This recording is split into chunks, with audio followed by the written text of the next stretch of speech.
thank you so much for joining me. Until now on the show, we've discussed how branding and communications can drastically mend broken company culture in the post-COVID workplace, what leadership can do to realign purpose and vision within their workforce, and methods of tapping into intrinsic motivation. Today, I'd like to focus on the rapid rise of AI, its presence in the workplace, and the ultimate effects it has on human teams. I am very honored to be speaking with Chris Dyer, an international keynote speaker, a renowned expert on company culture, employee engagement, and remote work, and author of the best-selling books Remote Work and the Power of Company Culture. Welcome, Chris. And thanks so much for having me, man. Absolutely. So this topic is right up your alley. If AI and automation, or both, I guess, displaces jobs, how can humans maintain meaning and contribution in their works, in their professional space? I mean, it's a big question. Yeah. So, how long do we have? Um, it really depends on who you are and where you are in your journey as an employee or as a person in the world. So, for most people, what they need to do is have a better understanding of why AI is going to impact their jobs and what AI can specifically do. Mhm. And I think what we've seen is that people are really getting stuck in the how. And we don't need to worry about the how. There's a whole lot of really smart engineers and all kinds of people at Google and OpenAI and all these places that are working on the how. But for most of us, it is way over our head. And we're never going to understand the how. And so I encourage businesses and employees and my friends and people I mentor or coach to not worry about that part. How is it going to change what we're doing, and what does it specifically do now that I might be able to take advantage of or be worried about? And that usually gives us a much clearer understanding of what we should be doing, because there is AI that might help us take the load off, it might help us. And ultimately, there could be certain things coming where we might see total displacement in an industry. I mean, we see AI right now inside Amazon warehouses where moving boxes is going to be done by robots. And so, does that mean that there's going to be less people working in Amazon? Probably, but there's still going to be a whole lot of people that need to service that robot, that need to make sure that robot's doing what it's doing. I mean, it's like those other jobs. And so, if you can think about shifting yourself, then you're going to do really, really well, especially in your lifetime. Now, maybe my grandson, that's a totally different story. But like if you're in the workplace now, it's about making that shift. Yeah, I agree. And I'm glad you brought up the Amazon example because the original fear always was actually in the blue collar space. It's like, robotics and AI and automation is going to take over those sort of task oriented jobs more directly, for lack of a better word. There's more of a one-to-one sort of reflection of what the machine can do, versus what the actual task at hand is, because it's automated, because it's sort of mundane. But now we're talking about white collar jobs. We're talking about desk jobs. We're talking about more analytical positions and tasks, and even like, for example, we've seen a great rise in finance, even in legal, in accounting, and of course in our field, in my field, in the creative space, in branding and marketing and so on, where AI, where people are using AI more and more. I mean, literally daily, myself included, to write copy, for example. There was a time when copywriters were king in our space, and almost immediately that position was threatened last year, with the onset of Chat GPT. So I think it's interesting. I think what you said about like understanding how it's being implemented and how it's being used, and how we might be able to complement it as opposed to fear sort of being replaced by it is very important, and a very important distinguishing factor, because it's, the way that I always think about it is that it should be used as an enhancement, right? It should be able to complement what we're doing. I even say if you're going to use Chat GPT or Claude or some other platform, that it treat it like a junior new hire. Like give Yeah. it give it like all the instructions, all the direction, and then check and check its work. And I think if you sort of treat it like that, then it's interesting. So how do you think we can sort of mitigate the potential fear or concern of employees and team members that believe that their jobs might actually be might be threatened, or there might be a question as to their own value. You know, where do they find meaning and purpose in their own sort of in the life cycle of their employed journey, as it were? And again, I think for a lot of employees, we're not at that moment yet. It's a little early. If we can really continue to expand and create AI, but we're seeing pendulum swings here. I mean, your copyright example was great. However, Google has now come back and said we're punishing content Hmm. on websites that are filled with just a bunch of ChatGPT created crap. And so what happens is the copywriters are now back in the game, and they're using ChatGPT to help them write better articles, using it as an assistant, not a replacement. And so that's what I'm saying. This is the how. There's so much happening. It's impossible for the average person to really think about that. So what they should do is get really a great understanding of what they can do, what maybe they can implement into their job, what might that AI do in the near future, and why is that important? Why will that impact their job? And there's going to be, for a lot of people, a lot of unknowns. So if companies are smart, what they're doing right now is talking about how do we get you ready to deal with the change that's coming. Not you have to go figure all this AI stuff out yourself, or you better go back to school because you're going to be out of a job in 3 years. Like, no one's saying that. But if you're not willing to think about how to deal with change, and so one of the keynotes that I give, we talk a lot about the cycles of change. My great great grandfather like had to go from steam energy to like coal Hmm. energy. That was the big thing. You and I have literally gone from floppy disks to pagers to cell phones to Internet of Things, AOL to Google to like the amount of, and now AI, the amount of change is absolutely daunting in our lifetimes. And generations before us never had to deal with that much change in such a short period of time. So, what I end up helping people do is helping their teams, helping their people understand why that's happening and how they can actually deal with the rapid amounts of change, not so much be ready for the actual specific change that's going to happen because we don't know what it is yet. We don't know if we're going to have self autonomous, trucks, and the entire trucking industry is going to change. We don't know that for sure yet. And we don't know if the AI will get to the point that it can take all of these certain jobs, or well, jobs just shift Hmm. a little bit. We don't know yet. And I think that's part of the challenge that every organization has got to figure out. Right. Man, that was simple and full.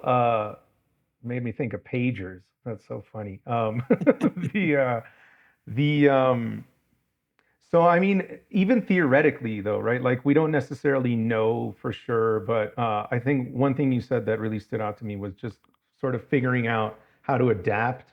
It's almost you know, like the way that I always think about it, and the way that we try to, in our own work and the programs that we build, we build for scale, right? We build for like whatever is coming next, being able to adapt and grow into something, which is sort of the root of strategy. You create these long-term visions and plans, and then build into that strategy. It's like, what is the destination here?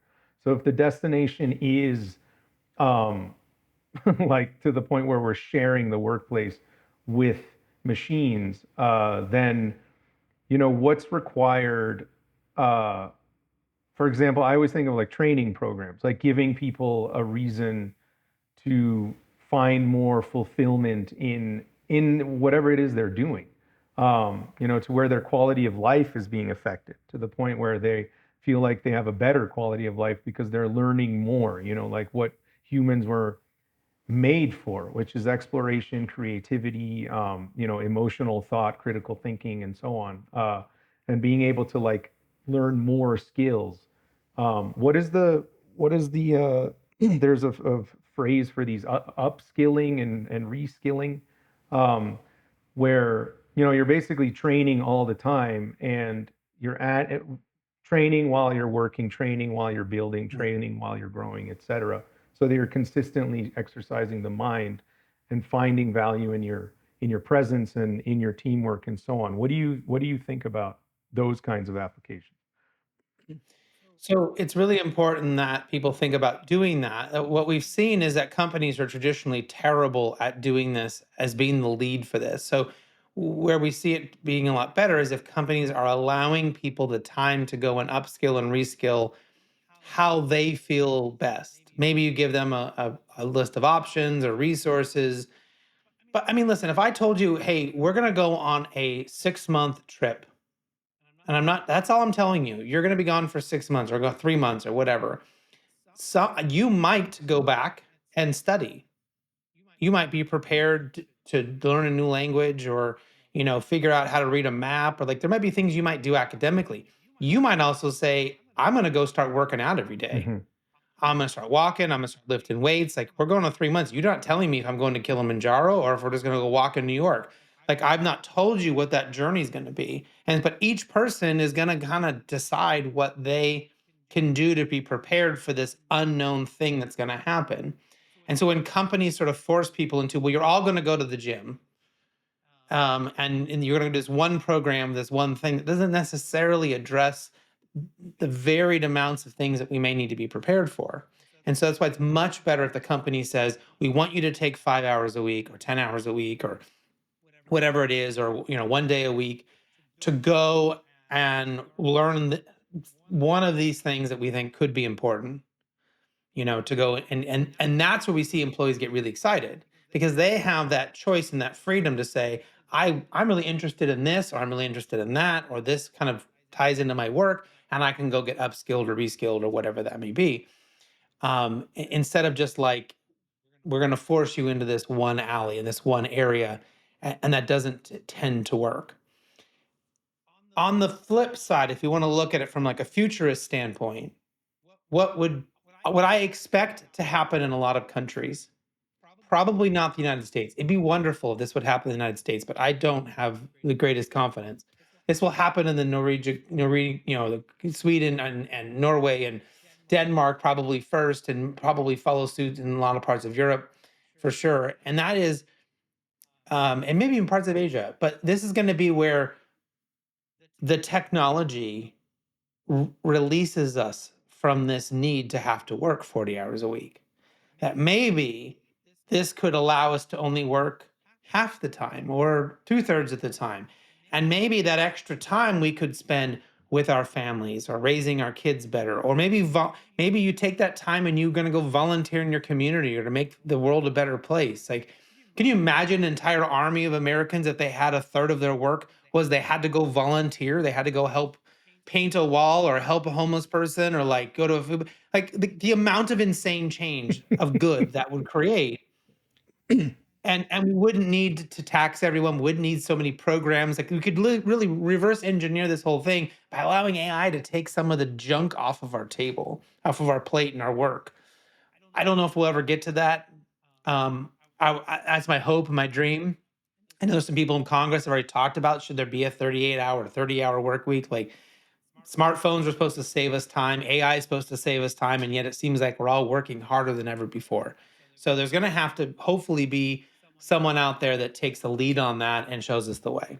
Yeah, I'm if you're listening to this on radio or Spotify or something, I have the biggest cheese on my face right now because I'm I think about that as well. I think about the this sort of, well, utopian kind of a future where there is this harmony. There is this harmony where humans are being humans. We're working towards that self-actualization that, the entire history of our species has been working towards. And I think there is an opportunity to be able to do that. And I do believe that, the optimist in me, which shines only so often, is definitely hopeful of that. I see that as well. And at that said, in the meantime, you were talking about something you did say about this upskilling and reskilling stood out to me earlier. In the beginning of my career, I actually worked at Pixar for like 2 years or something. It was actually right in the middle of their of when Disney officially acquired Pixar officially, back in like 2005 or something. And they had what they called, and it was the department for which I worked, they called Pixar University. And it was essentially a training program where they had classes and courses and programs for literally everything that was done at Pixar, down from life drawing to sculpting by hand and clay, to rendering 3D models on the computer, to coding classes, to basically anything that went into developing a Pixar film, you could go learn on your own time. Yeah. You could sign up to these various classes. They didn't necessarily enhance your direct job, but they enhanced you as a person. You learned more. You got to see what other people were doing. You became very involved in sort of the whole life cycle of a project, which is something that I also believe that this is traditional and old school and so common, is this siloed structure of bigger workplaces, especially larger organizations where excuse me, certain departments have no clue what other departments are doing. They don't even know what's going on in the project lifecycle. They just know what they do. This even happens in tech companies where you have development, you have front end, you have back end, you have operations, you have whatever, and they don't even know what's going on with each other. They work with PM platforms, and they sort of hand off their part of the project, and then it's gone until they need to work on something new or possibly make edits. And uh, this shows constantly, especially now with the whole work from home models and everything, where we're physically separated from our teams.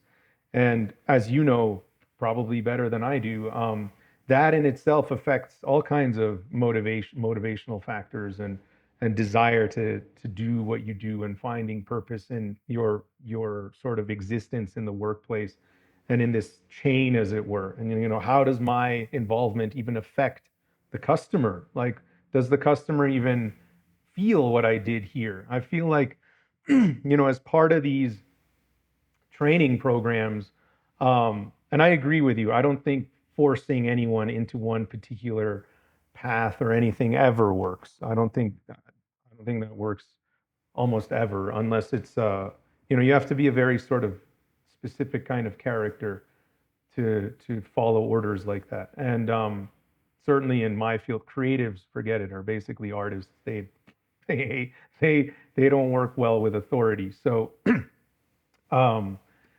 uh, I think there is room, however, to, from the branding and communication standpoint, to realign and continuously like reinforce, like they do at the Ritz Carlton is famous for this, where they consistently reinforce the brand values and the brand itself and the purpose behind the company and why it's there and how you exist in this ecosystem. And how you as an individual are part of the collective, and how the collective needs you and you need the collective, and so on. There's this sort of back and forth, very camaraderie kind of a culture being built. And I guess that's how culture is cultivated anyway in the first place, is through these kinds of communications and protocols. So what is, In your in your practice, in your field, how do you what is your experience with sort of implementing those kinds of things from the culture perspective, like really trying to nurture that that area, especially talking about working from home and really feeding intrinsic motivation? So there's really two questions you've kind of asked there. So from the culture perspective, you have to just be intentional. Now, what I discovered in my own journey and with my companies was that everyone seemed to think culture was an art. It was something that you had to be, it was a creative endeavor. It was something that had to be thought about and I don't know, magic potion. And then you have this, suddenly you have culture. And then everyone's got this different culture. And really, culture is a science. There are very specific things that we can do. Now, there are choices, and every culture is going to look a little different based on the people that are there and the choices that we make about what we value. Because in Ritz Carlton, people like us do things like that. Whereas over here at Google, people like us do things like that. And it can be very Hmm. different. And our focus is different, our purpose is different, and that's great. But both were intentional. And where we see the biggest problem is that companies are not intentional enough. They believe that people will fall in line because they're supposed to, a little that command and control kind of thing. And, we just seen it recently. Gallup came out and said, like, we got 11% worse since COVID with engagement. I mean, we were already terrible. Like, we couldn't, no one thought it could get any worse, and it got 11 points lower. So, and where is that coming from? Well, it's a lack of intentionality.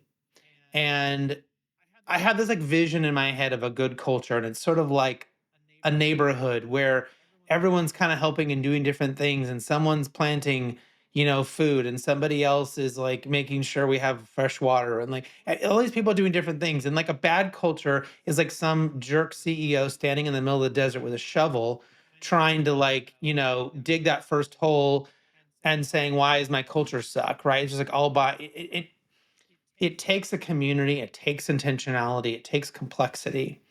And so many leaders believe that they are good at culture and they are good at hiring the right people. And the data says that that's not true, that they suck at it. What they're good at is maybe creating that product or service. What they're good is the actual thing that the company was created to do, but they're not so good at the other stuff. And they overinflate and they're overly confident about that. Now, your second part of your question was about remote work. And what we have seen, and we've studied this, I worked with a big study with Walden University for a year.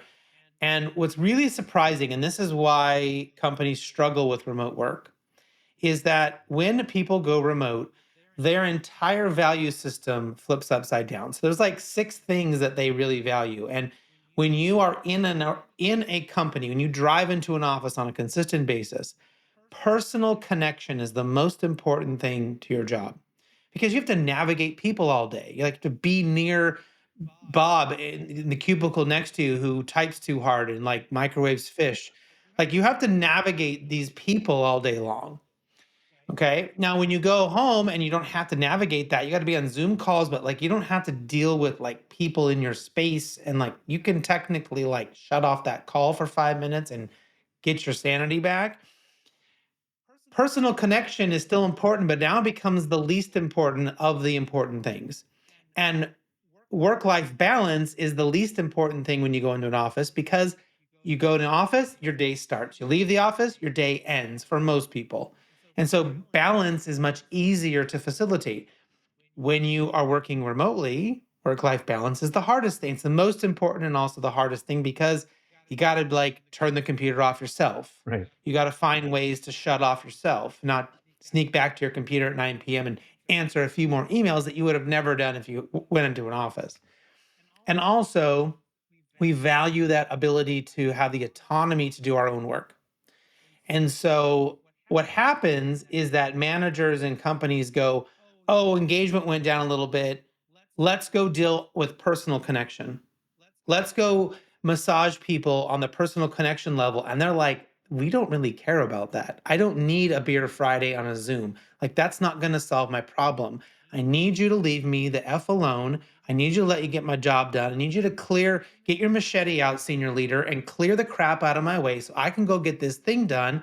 And guess what? Number two is professional satisfaction. So I can feel good about my job and I can feel good that I did a good job and I learned something and I worked hard today. Those are the two most important things for remote workers. And yet bosses come in and say, oh, we need to kumbaya some more. We need to talk some more. We need to have this, whatever. Let's play a trivia thing on Thursday. No, stop it. That's not what they care about at all. And that's because the paradigm is shifted when you go fully remote or mostly remote. Wow, that's man, that's fascinating.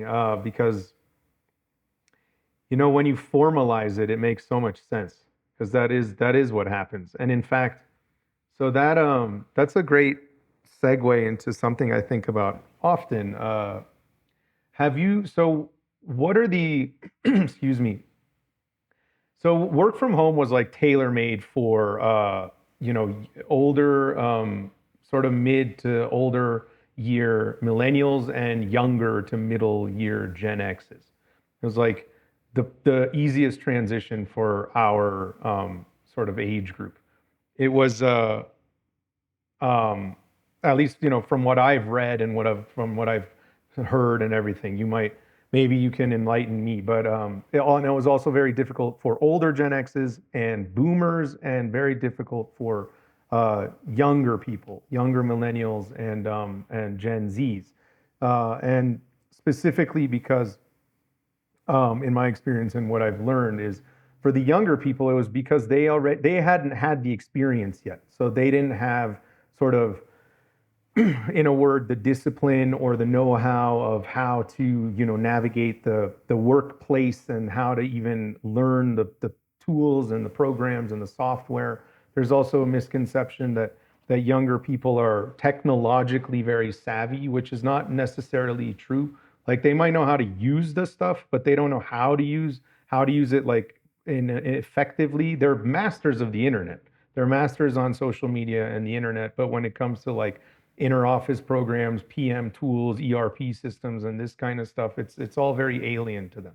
And learning that stuff by yourself at home behind a desk is a lot more difficult, and it comes with its own challenges rather than sitting next to someone or next to a superior or senior uh, coworker who can sort of walk you through it when you need it in the moment, and so on. And of course, communications and feeling alienated and all that adds to decreased motivation from home. And then Boomers have their own issues because their traditional work life was completely thrown for a loop. Like going into the office and coming home, like you just described, was very much their framework.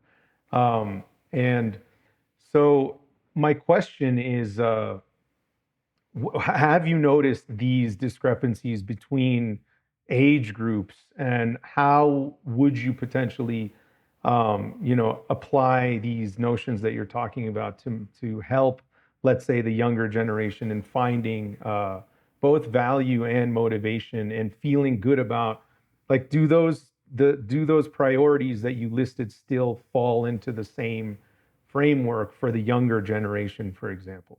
Does that make sense? It does. And so it's really, really easy to want to put people into a framework that revolves around their age or their designation of gen whatever.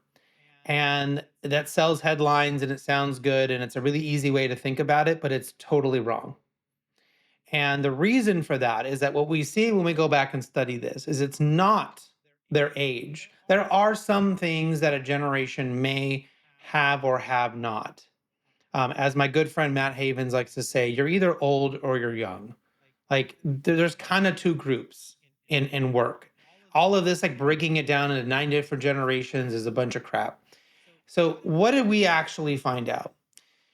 What we found out was that it mattered what your home situation was more so than any other factor. So let me explain. If you're living by yourself or living with one other person, that is one type of worker. And it doesn't really matter if you're 45 or you're Hmm. 20.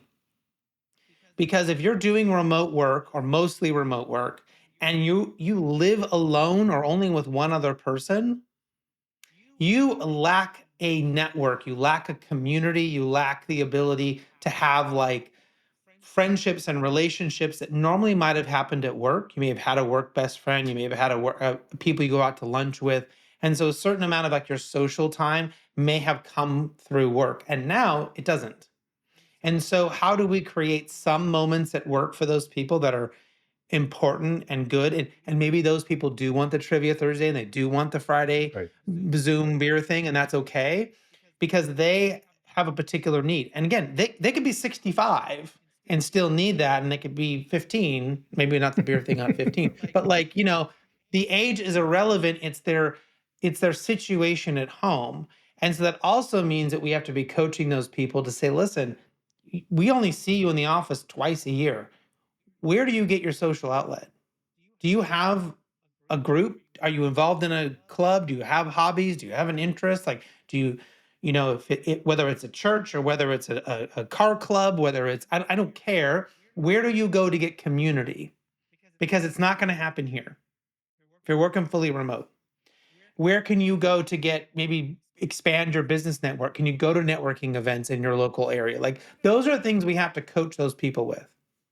Now, second group, you're living at home, you may married, maybe not married, you could be a single parent, but you have kids. So there's two generations, you're living in a house. And then the second group is there's multi-generations. So maybe like grandma lives with you, your mother-in-law lives with you, there's you, maybe you and your spouse, and then there's kids. So you have three generations living in your house. These people need to be left alone. These people need more bandwidth, they need more patience, and they need more flexibility to get their work done because they're going to be able to do 5 hours of hard work here. They're going to need 2 or 3 hours of grace, and they're going to come back and they're going to kill it for you at the end of the day. And it's almost like a split shift because they got to deal with pickups and drop-offs and dinner and all this other stuff. And so they're the last ones that need extra community and extra networking and extra time together. They will do it because they know they need to help the other people who do need it, but that's not what they need as their primary. So when we think about people in their home situations and what we can do to support them, we find that the employees are far more productive. Their performance is way higher. The company's profits are way higher. And ultimately, you keep your people, more of your people for longer. And that's, I think, that's the bar for me, right? That do people want to be here and are they happy? Yeah. And that's how we have to think about it. And then going and creating those specific approaches. Because I might say to someone who I know has like a ton of people living in their house, like, do you have a quiet place to work? Like, what do you do when like the world is, you got three screaming kids and like, grandma's asking you to log on to Netflix for them? Like, what are you doing to get your sanity back? That's a totally different approach than to, hey, I know you live alone. Like, where do you get your community? And that's a better way of approaching it than, well, you're a Gen Xer, you must have this, you must do that. And I'm going to put some BS framework around you and try to manage you that way. Yeah. I love that. Thank you. And you did enlighten me.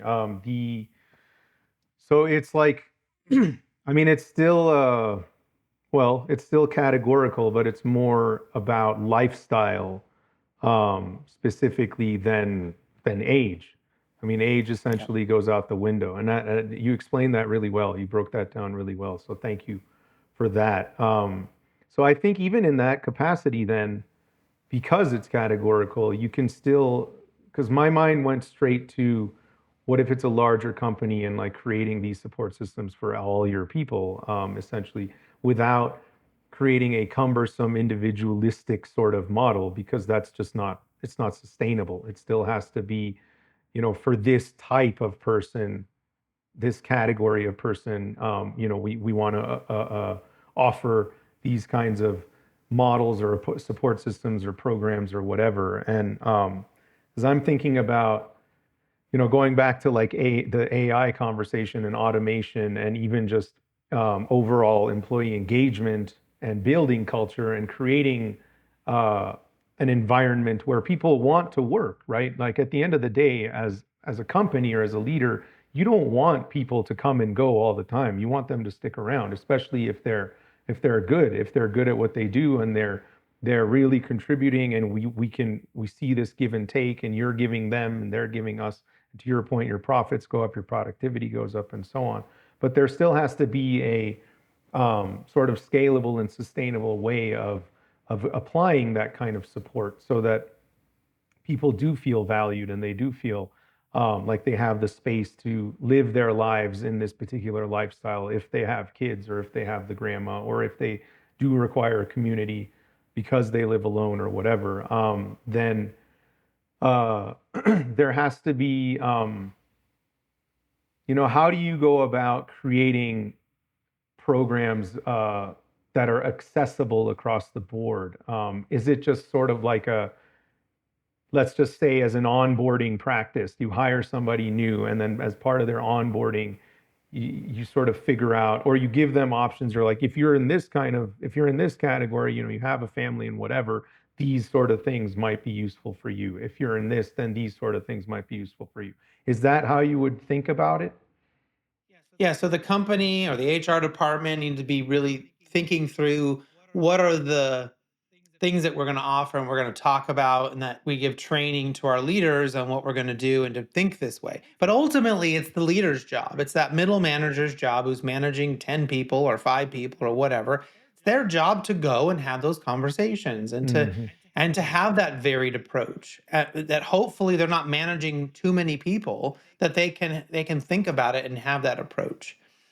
Also, if we're talking about that from time to time, we as employees, if we're just one person on a team, can also think about how we can support our fellow employee, because if we understand what they might need from us given what their circumstances are.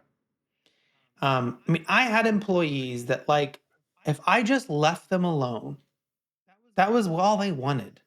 Like, ultimately, what they would be like, hey, I have my work. I need you. They had expectations of me to take care of the company and things run well. But, like, basically, like, hey, I got my job and I get my job done every day. And basically, what I need is everyone to leave me alone. And I understand what my goals and metrics and KPIs are. Like, I'm going to hit them. It's not. They're not saying leave me alone like they don't want to Yeah. work. They're saying, like, I know what my work is. I know what I'm supposed to do. Leave me alone. I'll be on the occasional meeting. I know I have to do it, but, like, get out of my way. Yeah. And I was like, hallelujah, those are my favorite people. Like, go do your thing. I'm going to stay out of your way, and they show up and they work their butts off every single day. Usually I had to, like, talk them into taking time off. I had to beg them to go take a vacation. Um, and that's a totally different person than some middle manager who's got, multi-generational in the house and works a ton of hours and travels and, like, is just juggling chainsaws on fire all the time. And I need to go back to them and give them a different kind of support and a different kind of help. And so does the team. And that person who's just like, leave me alone, man. I got this. I live by myself, or me and my spouse, and, like, I get my stuff done. I get my 8 hours and I'm out of here, and you're happy and I'm happy, and everything's good. So it's always varied. I think it's just thinking about it the right way, so we apply the right approach that's not burdensome on the leader. It's just a matter of thinking about it differently and empowering those leaders to be able to create those solutions and not treat people like a number, not do a one size fits all solution. Yeah, that resonates deeply with me. So we have a program that we created over the last, like, about 18 months ago. We call it so it's not your traditional brand strategy program. We call it the inside outside in model, and the reason for that is because it's a excuse me, it's this holistic model where we're not just creating this external go-to-market brand strategy, which is your standard brand strategy. It's the customer value proposition, right? We create not just that, we also create the internal brand strategy. So the employee value proposition, why a person would want to work here. And the reason it's called inside outside in is because we take the company vision, we identify the company vision, its mission and values, align that with the customer value proposition, the external outside strategy, and then realign that, bridge that back to the employee value proposition, the insight. So like why someone would want to work here. And why that what you said resonated with me is because when we go back in, normally the customer value prop is like you have not you don't have too many customers. You have one type of customer, maybe a handful, depending on your offerings. But internally, you have all kinds of people working for you, especially depending on the kind of company that you are. You have just departmentally, top level, you have maybe HR, you have creative, you have operations, you have finance, accounting, technology, and so on. And then within each of those departments, you have also sub levels, right? So you have, like you said, the manager, maybe the creative director, the operations director, the C level people. Then you have junior levels, entry levels, da da da da da da da da. And what's so there is it's not a one size fits all, right? Because again, you have your managers, then you have your entry levels. And some people are autonomous. They do like to be left alone because they know what they're doing. Other people who are new, even if they're sort of rogue warriors, they still need to kind of get with the program. They have to train a little bit, understand what's going on here, how the processes work, and so on. Not to mention, the whole onboarding process of alignment. Like this should all already have happened in the interview. In my opinion, I always think like culture alignment needs to happen before anything, before even hiring. Right? That's how you know who you're hiring because you have this sort of framework in place. And so when you're creating these programs for employee engagement and cultural alignment, it is absolutely essential to understand the nuances between the different type of workers that you have and what their work ethic is and how it fits into the entire narrative of this organization and how you can offer support to that type of person and that personality type with their lifestyle.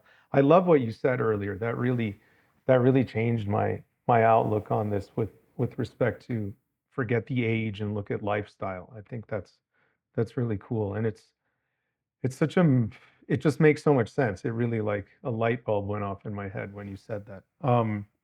So I wanted to just rope it back to this notion of automation in the workplace and AI in the workplace. So forget like job displacement for a moment. Speaking about the complementary sort of utopian um, narrative that we were both talking about earlier, um, in that capacity, how would you even go about applying? Can it just be totally automated, or does automation have to fit a certain cultural narrative as well?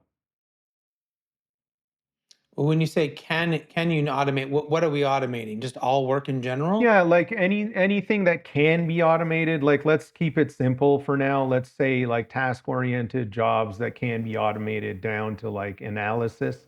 Um, uh, is there, you know, does automation as well have to sort of align with cultural, a company culture, like the values of the values of the organization? Do those play a part in creating automation within your processes? Yeah, I mean, right now, no matter how good AI gets, it still feels like it is responding to us. We are the prompter, Yeah, and it is delivering us this information. Now, is it possible we get to some point where it's already prompting itself before we even think to prompt it? Maybe. Then we might be in trouble. right. And that's a whole other issue to talk about. But it still feels like we're telling it to go do this thing and go do it well. Um, we're listen, we're still seeing trouble with like self-driving cars. Right. So like we know that things are possible, and yet we are still quite a ways away from it being a full-fledged reality. And then you take in all the complexities of legal and philosophical and psychological issues. But like, you can think about could I not have to drive anymore? And that would be a really uncomfortable thing for most of us. For a lot of young people, they've already like delayed driving so much that like if self-autonomous cars could actually happen and most cars on the road were all autonomous and they could all be talking to each other, there might not be traffic anymore. There probably Because wouldn't literally be. there wouldn't be any Yeah. traffic because everything could flow and things would move and you would be in different lanes. And there wouldn't be all this like stop and go. People see a hill coming and they shove on the brakes. Like the cars would know what the flow is going to be. There's no reason to make these adjustments. Like traffic would go away. We wouldn't get to drive. You wouldn't be, but then again, you might be sitting in your car and you might have more time. Well, you might have more time to work, you might have more time to buy crap, you might have more like there's all these like push and pulls and push, it's like of what might be better. And in a utopian world, like you could sit and think or have a conversation with someone. And in my, dystopic brain, it also says, well, you might just spend more time on whatever social media platform there is because you don't have to drive, right? And the society just gets worse. So there's going to have to be a break at some point. I think, I hope, where we're talking about right now. There's been some schools that have been experimenting with how do you deal with the phone problem, because we're seeing an overwhelming evidence that when kids have their phones, it is hurting them. And the parents are pushing back and say, well, there's a convenience factor. I need to be able to get a hold of them. I need to be able to communicate with them. But kids are not communicating with each other and they're not learning how to build and form relationships, and they're distracted and they don't have the time to really deeply learn because the phones are distracting them.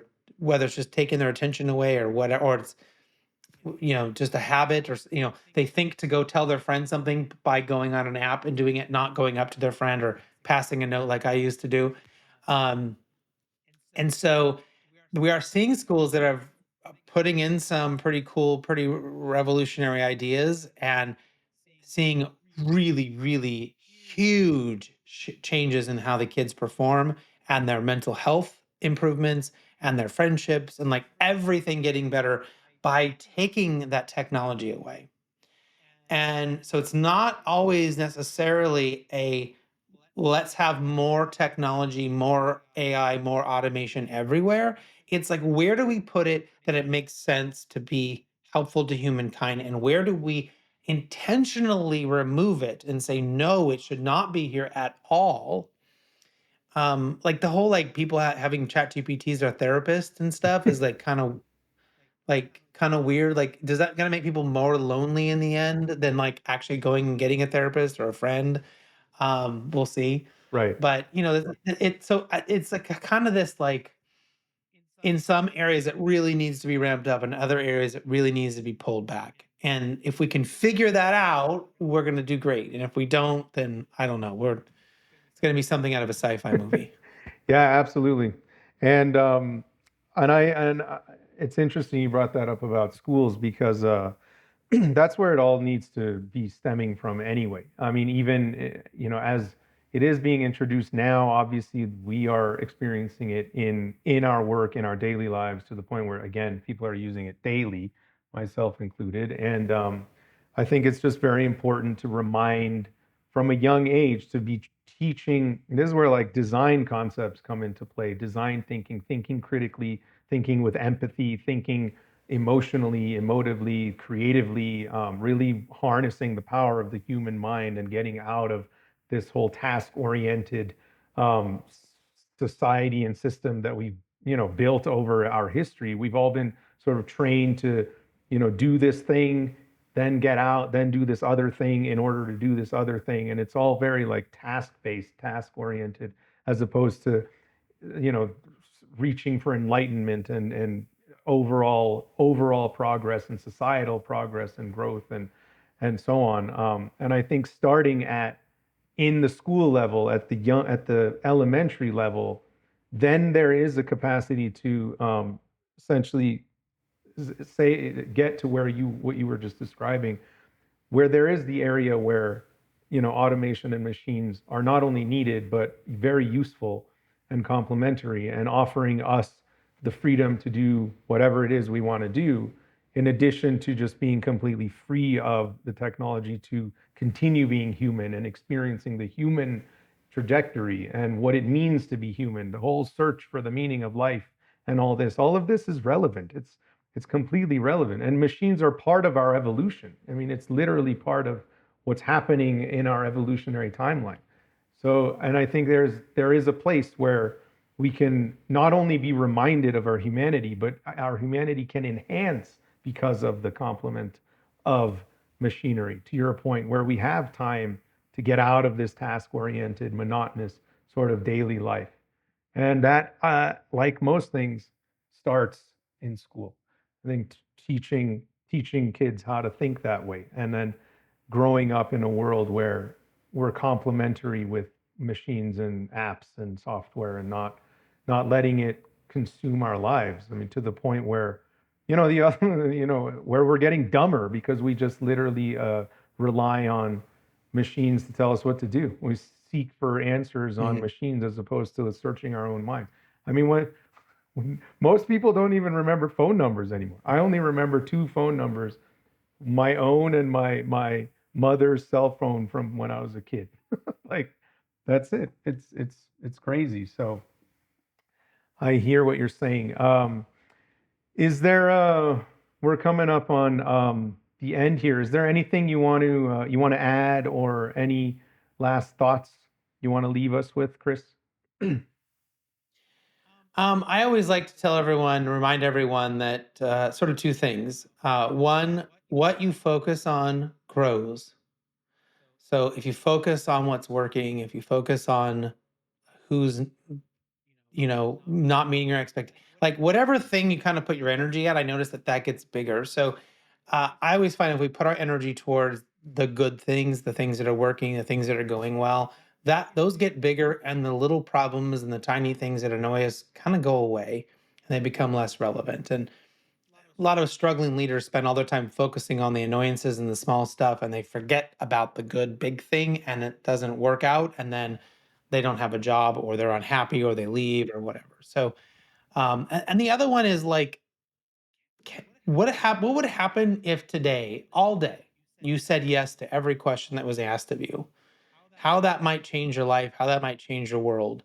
There's a silly Jim Carrey movie about this. It actually comes from an old British, I don't know if it was a movie or a play or something, but like it's so impactful.